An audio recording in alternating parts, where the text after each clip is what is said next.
Grant here from Short Toyota, and today I'm going to show you guys step by step how to utilize your Apple CarPlay, because this comes standard in all 2020 Toyotas, and it is also in the RAV4 2019 and Camry.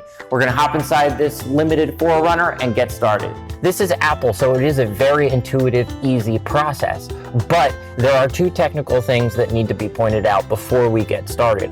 Only an iPhone 5 and above that supports or runs iOS 7.1 or up will work with your CarPlay. Secondly, I do strongly recommend using your Apple cord, because this is a significant amount of data getting put back and forth between your phone and your car. If you're not using your Apple cord, you might notice that the phone starts to overheat or the screen starts to lag. Other than that, let's get started. As soon as the vehicle is turned on and you plug in the phone, your phone and vehicle will almost instantaneously sync. What it's asking right there is, will I allow my CarPlay to work with this vehicle if my phone is locked? I'm going to allow that. And that's basically, it just starts right away. So I can either click this Apple CarPlay right here. I can go to menu and open the CarPlay.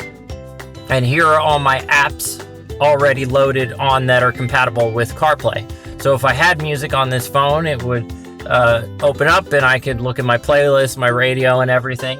If I want to go home, I would just hit the home button there. It's just that intuitive. It's an incredibly easy process. If I use Google Maps or Apple Maps, I can open that. But if we want to change some of the setups of the apps that we see on screen, I'm going to go to Settings and General and then CarPlay. It sees the vehicle that I am in, the Toyota 4Runner.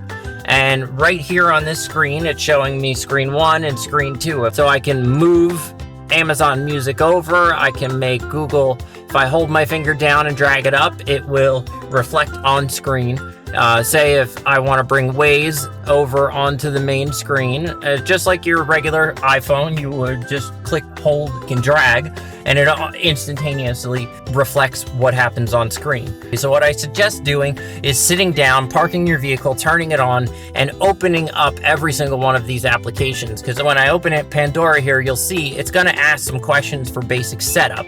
You obviously don't want to be doing that while you're driving. Allow the microphone and contacts setup so you can use this hands-free. So with the CarPlay plugged in and the microphone access allowed, if I hold down this button, it might be placed differently in some of the vehicles, but it looks just like this. If I hold this down, Siri will engage.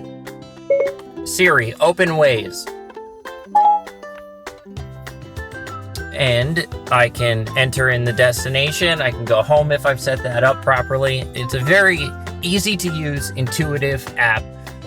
Any other settings you want to change, you just open up Settings, go to General, and open Apple CarPlay, and go to your vehicle. And that is everything. I just want to also show you, if I lock the phone and I want to open music, it will still work because I allowed it to do so in the beginning. That was the very first question it asked me. And that is everything. Next, we're going to do the Android Auto.